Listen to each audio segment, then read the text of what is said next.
let's talk about Biden's speech. I might surprise you by saying I thought it was pretty good. Pretty good. If I'm going to be objective, which is the only value I have to you, is trying to be unbiased if I can, I thought his speech was pretty solid.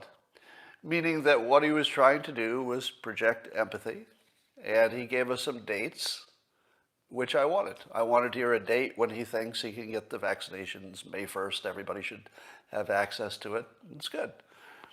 Yeah,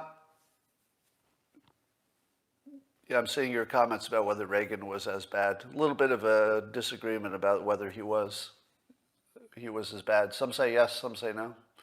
So I don't have a strong memory of that at this point. But so I'm going to give Biden a solid mark. It was not exciting. I literally started falling asleep toward the end. It dragged on. It was a little too long. You know, he's not like a great deliverer of anything. But for what the country needed, it was pretty solid. Good information, fairly specific.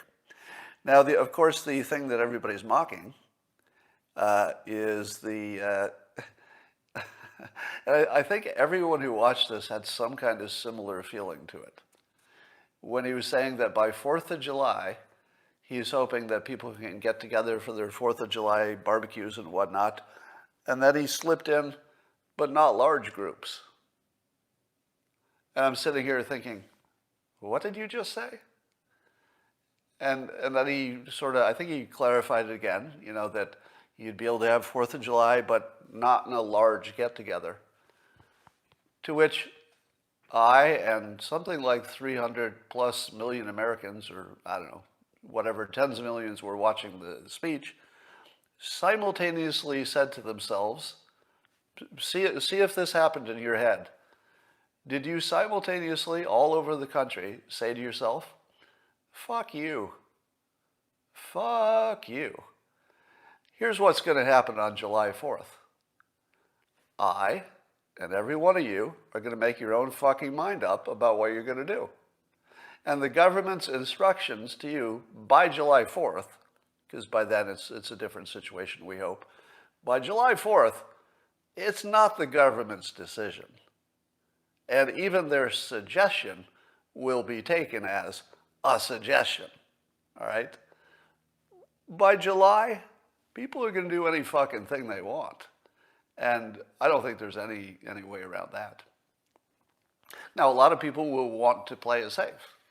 A lot of people will want to do what the government suggests because they want to. That's fine. But there was something about the way he presented it that carried with it a whiff of presumption that the government can tell you how to celebrate the 4th of July in your own fucking backyard.